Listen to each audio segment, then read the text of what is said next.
He humiliated her in open court, called her a mouthpiece and tried to shut her down. But he didn't know Pam Bondi was watching. And what she did next? It flipped the entire courtroom on its head. Karoline Leavitt didn't come to the courthouse that morning looking for a fight. She came seeking clarity, armed not with a legal degree but with something more powerful. Conviction.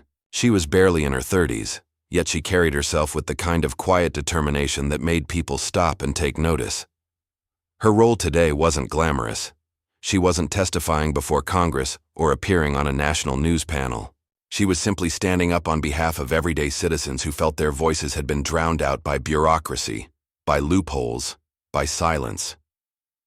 The hearing was over a set of public records, emails and internal communications that should have been accessible under the law, but were being withheld by a local government agency.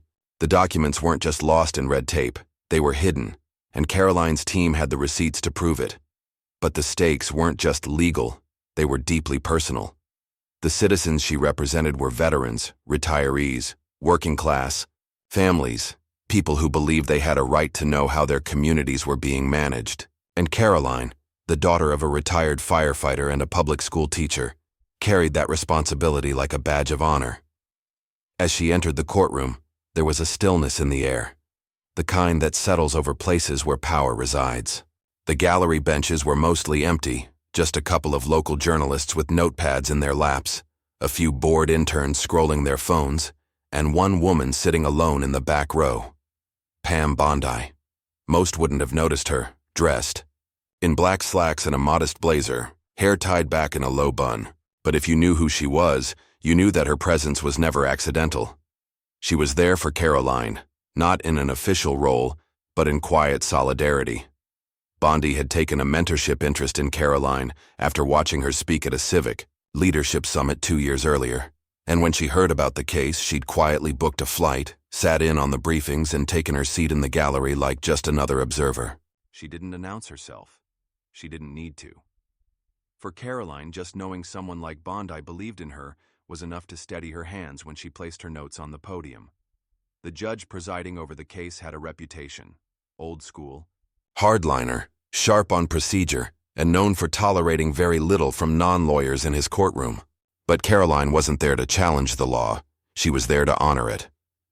She began by laying out her group's findings, a timeline of suspicious delays, redacted documents, and metadata showing emails had been accessed and then conveniently disappeared. She spoke clearly, respectfully, without dramatics, letting the evidence speak for itself. There was no grandstanding, just facts. But something shifted in the room as she spoke. The judge leaned back in his chair, narrowed his eyes, and began interrupting her. It started small, asking her to clarify points she'd already made, pressing her on legal terms as though trying to trip her up. Still, she stayed calm. She knew this wasn't about her ego. It was about the truth, and the truth has a way of standing even when everything around it starts to lean. She turned pages, referenced attachments, read email headers aloud, proof in black and white that something wasn't right. That's when the judge let out a loud, exaggerated sigh and leaned forward. "Miss Leavitt," he said, "this court is not the place for political theater. You're not an attorney, you're a mouthpiece, and quite frankly, you don't belong here." The air changed.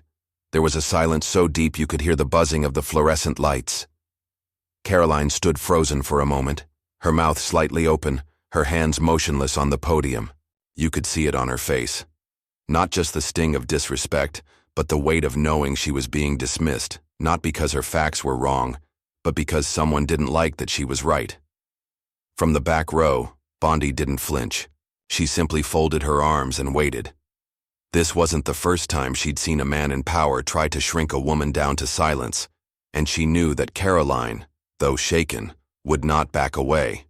If you're watching this, and you've ever stood in front of someone who tried to strip you of your dignity just because you spoke up, if you've ever watched the truth get trampled in a place where truth is supposed to matter, then you know why stories like this matter.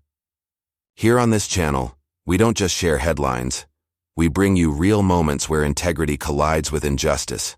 So if you believe in respect, in second chances, and in the kind of courage that doesn't come with applause, I invite you to subscribe, because this isn't just another story. It's a reminder that we all have a role to play in holding the line, especially when the system forgets what it's supposed to stand for. Karoline stood her ground. She didn't argue with the judge. She didn't lash out. She simply took a breath, steadied her voice, and said, "Your Honor, I'm here on behalf of citizens who deserve answers. I'm not asking you to listen to me. I'm asking you to look at the evidence." But the judge had already made up his mind. He cut her off mid-sentence and called for a recess. No explanation, no ruling, just silence and the scraping sound of his chair sliding back as he stood and walked out without even looking at her. Karoline stepped down slowly, her cheeks flushed, her lips tight, still gripping her binder like it was the only thing anchoring her to the floor. She returned to her seat, eyes locked straight ahead, not even glancing toward Bondi. And that's when Pam Bondi stood up without a word, walked out of the gallery, and made a phone call that would flip the entire courtroom upside down within the hour. Because what Karoline didn't know, what no one in that room knew, was that the judge who had just humiliated her had a secret buried under his robe. And Bondi had the receipts. The courtroom had the sterile chill of a place where emotions are supposed to stay hidden. But the moment Karoline Leavitt began to speak, it was clear that what she was about to uncover wouldn't go quietly. Standing at the podium in a modest, navy blazer, her notes neatly arranged and voice steady, she began to lay out the findings her citizens group had spent months digging through. Timelines of internal emails that mysteriously vanished after key meetings, budget reports with strange gaps, access logs showing certain documents were altered late at night, and communications between agency officials that strongly suggested they were working to shield information from the public eye. Her delivery was calm, precise, rooted in facts, not opinion. And yet, from the very first sentence, the judge's body language changed. He was a man in his 60s, with a reputation that stretched beyond the county, known for running a tight courtroom and known, too, for his disdain toward outsiders who challenged his authority. He began tapping his pen in slow, deliberate rhythm, not enough to interrupt, but enough to signal impatience. As Karoline continued, pointing to Exhibit B, a chain of emails showing an agency official instructing staff to scrub language from certain reports, the judge let out a deep sigh. Loud enough for the room to hear. Still, Karoline pressed on, referencing the state's transparency statutes and the specific records law she believed had been violated. But before she could finish her sentence, the judge cut her off sharply. "Miss Leavitt," he said, his voice cold and condescending, "are you aware this is a courtroom, not a campaign stage?" Karoline blinked, stunned. She tried to clarify. "Your Honor, I'm simply presenting the documentation we—" But he interrupted again, this time with a smirk. "What documentation? All I see is conjecture, circumstantial junk. You're not a lawyer. You're a media-trained mouthpiece trying to play detective, and frankly, it's insulting to the process." A murmur rippled through the small gallery. Even the journalists, who had seen plenty of tension in courtrooms, glanced at each other. One of them leaned forward, pen paused in midair. Karoline stood silently for a moment. The insult was personal. It wasn't about the evidence. It was about her. Her intelligence, her background, her role in this process. But she didn't lash out. She took a slow breath, lowered her eyes briefly to the podium, and then looked the judge in the eye. "I'm here on behalf of citizens who believe they've been shut out of their own government," she said softly. "We submitted this documentation through the proper channels. We followed every rule. And this hearing is the only place left for them to be heard." Her voice didn't waver, but the judge wasn't finished. He leaned back, laced his fingers over his stomach, and let out a sarcastic chuckle. "You believe you're here to speak for the people. That's sweet," he said with a smirk. "But this isn't a town hall. This is a court of law, and frankly, you're wasting this court's time." Then his voice grew louder, sharper, so that every word bounced off the stone walls. "Miss Leavitt, I suggest you sit down before I hold you in contempt." The words hit like a slap. Karoline froze, her hands gripping the edge of the podium. Not because she was afraid of contempt. She knew the law, knew she had done nothing wrong, but because the message was clear. Sit down and shut up. And for what? For bringing forward facts that someone in power didn't want aired in public? She glanced toward the gallery, catching a glimpse of Pam Bondi in the back row. Pam didn't move, didn't blink, just stared forward with the calm intensity of someone watching the first domino fall. Karoline sat down slowly, cheeks flushed, heart pounding. Around her, the courtroom seemed to hold its breath. The judge turned his attention back to the agency's defense counsel, an attorney from a powerful local firm, and began treating him with respect, courtesy, even light banter, like the insult he'd just delivered to Karoline had never happened. The contrast was impossible to ignore. The defense attorney smiled, cracked a joke about paperwork, and the judge chuckled. Meanwhile, Karoline sat there, shoulders tight, dignity bruised, watching as the legal system that was supposed to serve everyone equally showed just how far it could tilt when power decided who mattered. She thought about the veterans who'd emailed her when they were denied access to records about VA funding in their town. She thought about the school custodian who noticed new surveillance cameras installed without community notice, and the single mom who lost her public housing after a zoning change she wasn't told about. These people had trusted her to be their voice. And now that voice had been silenced, not by due process but by arrogance. The most painful part wasn't the insult. It was the knowledge that this moment would be used by those in power to send a message. Don't ask questions. Don't dig too deep. Don't challenge us unless you have the same degrees, the same access, the same polished suits. But truth doesn't come with a dress code. It comes from paying attention. From asking the questions no one wants to answer. Karoline wasn't sure what would happen next, if the case would be dismissed, if the judge would penalize her further. But she knew this. She would not let this moment define her. In the back row, Pam Bondi quietly opened her notebook, jotting something down. She didn't look at Karoline, didn't stand, didn't speak. But inside she was furious, not just at the disrespect, but at what it revealed about how far the rot had spread. The arrogance, the entitlement, the blatant disregard for accountability. It was something she had fought her entire career, and she wasn't about to let it stand. Not here, not now. Not while a young woman trying to do the right thing was being crushed under the weight of someone's ego in a black robe. Pam closed her notebook and stood slowly, walking out of the courtroom with quiet purpose. She had seen enough, and she had just decided that this judge's day was about to change, because what he didn't know was that while he'd been busy mocking Karoline, he'd forgotten to cover his own tracks. And Pam Bondi had the evidence. The judge had laughed at Karoline for daring to speak, but before the sun set, he'd be forced to answer for secrets he thought no one would ever find. The courtroom air had thickened into something almost physical, a suffocating weight of disbelief, anger, and unspoken fear.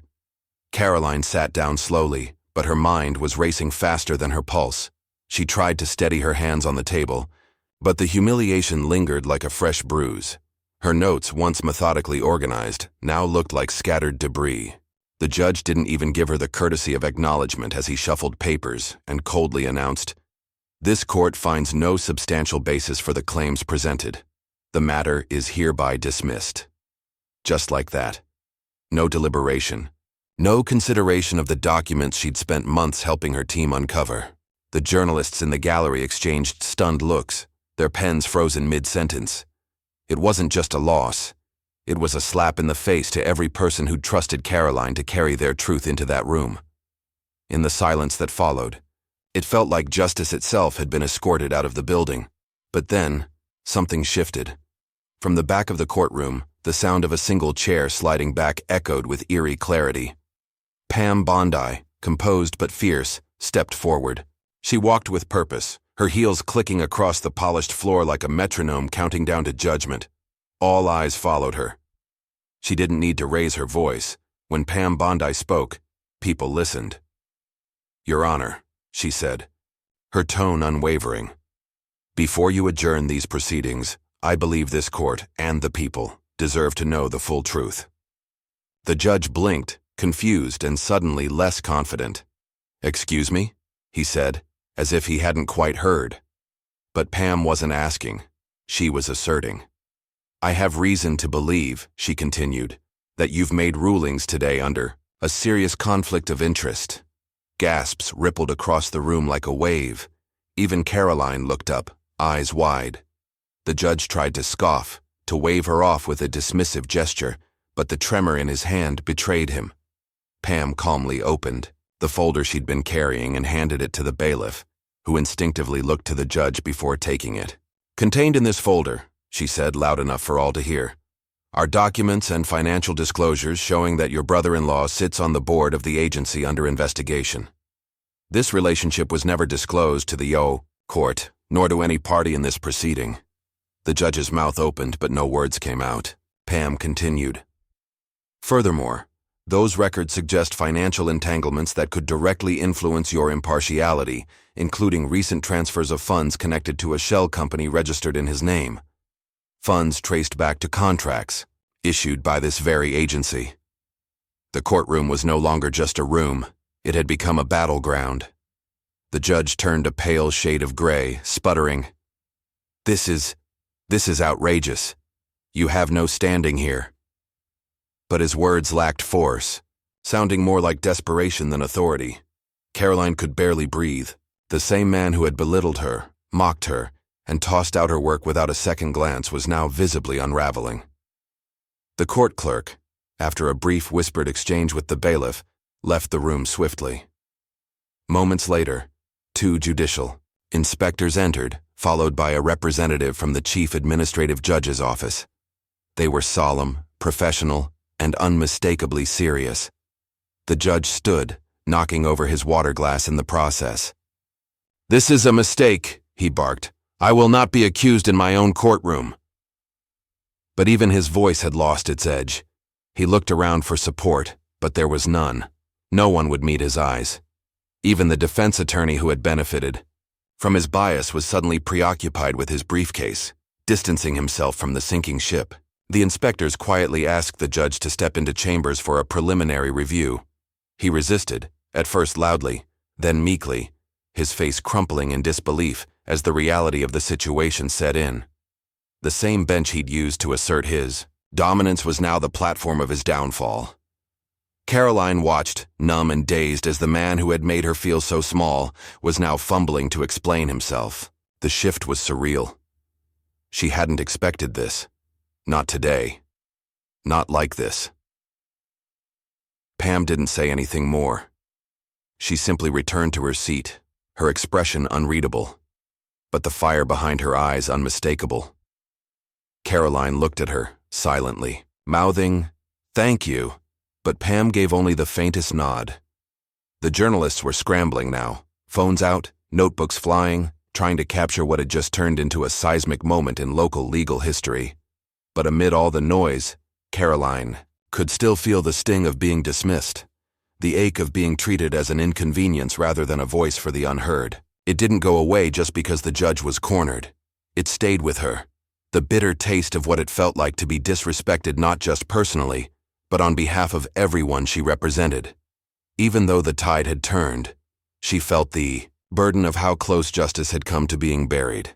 And that's what cut deepest. Because if Pam hadn't been in that room, if she hadn't stepped forward, the story would have ended with a lie.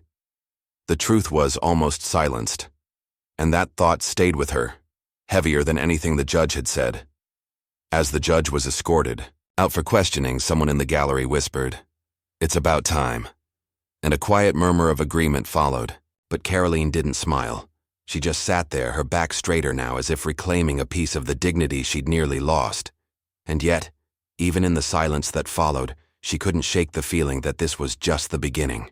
Because as one wall of power began to crack, others would surely follow. And with them, the wrath of those who'd spent years building them. Pam Bondi had thrown a stone into a still pond, and the ripples were only just beginning to reach the shore.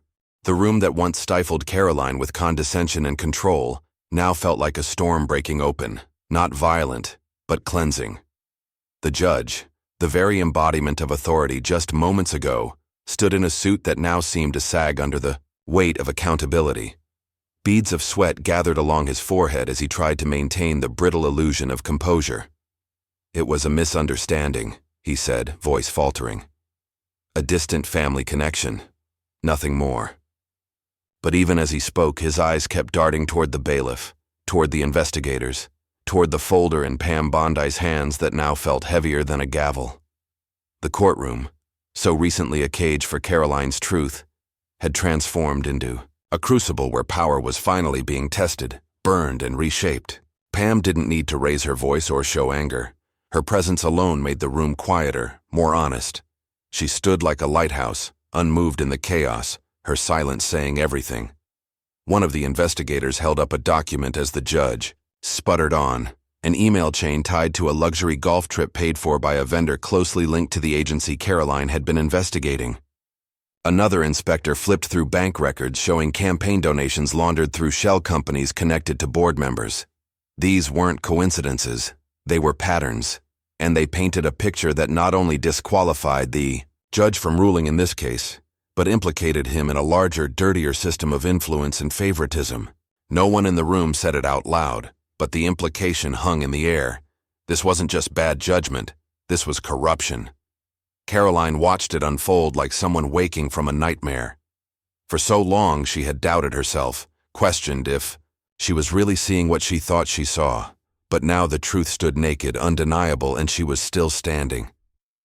The moment was surreal. She didn't smile, didn't gloat.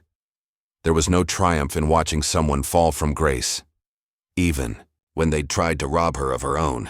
But there was something deeper, something sacred, about knowing she hadn't imagined it, that her fight had meant something, that her voice had shaken a structure she'd once thought impenetrable.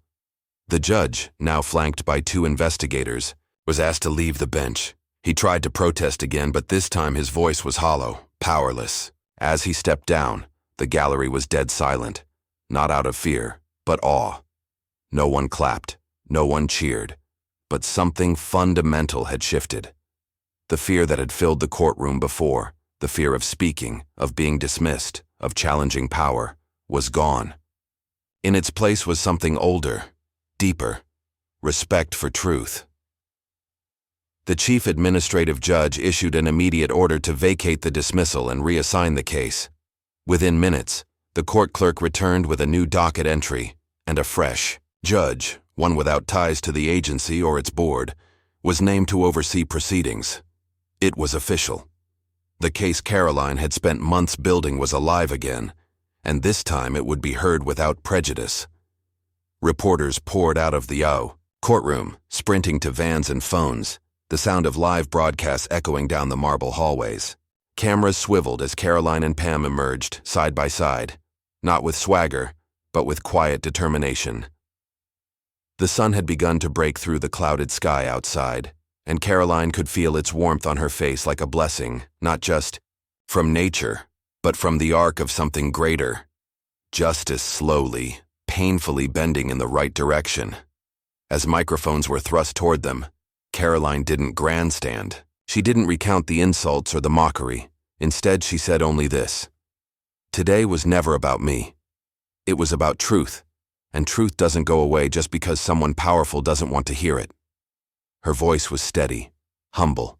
Beside her, Pam added, "What we saw today isn't rare, but holding it accountable is, and that's the difference between silence and courage."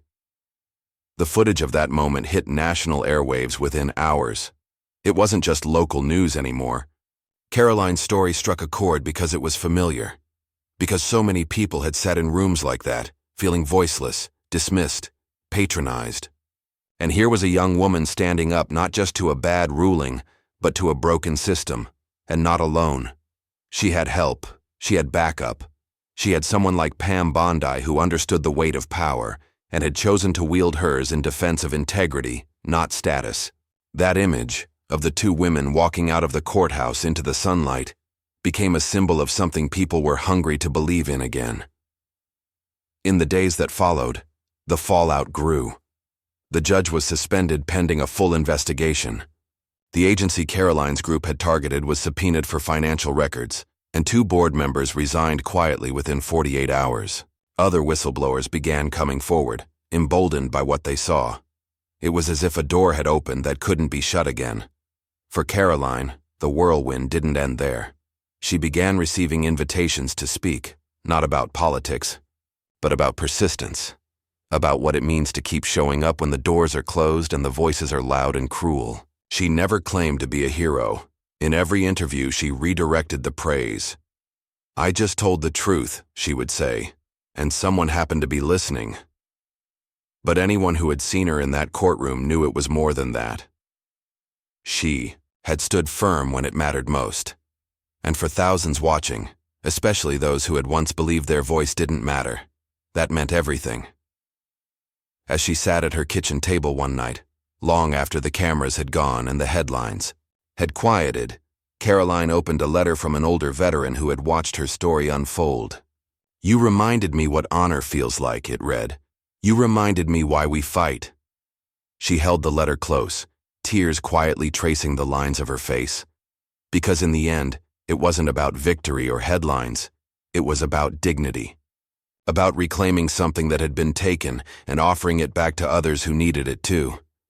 She thought back to that moment in court, the one where she almost gave in, almost let the shame swallow her, and now she was glad she didn't.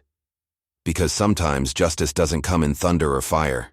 It comes in the form of someone brave enough to keep speaking, even when no one wants to listen. And somewhere, in a quiet room where another story is about to begin, someone else is watching and gathering the courage to do the same. What happened next changed more than just Karoline's life. It cracked open a system built on silence. And what came out next, no one was prepared to face. The week that followed unfolded quietly at first, but beneath the surface a profound shift was taking place, one that would ripple far beyond the courtroom's walls.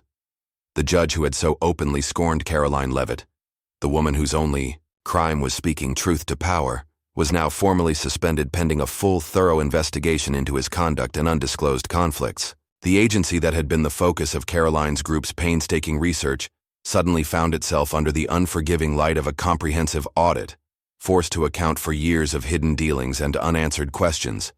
It was a moment of reckoning not just for the individuals involved, but for the entire community that had long been denied transparency and respect.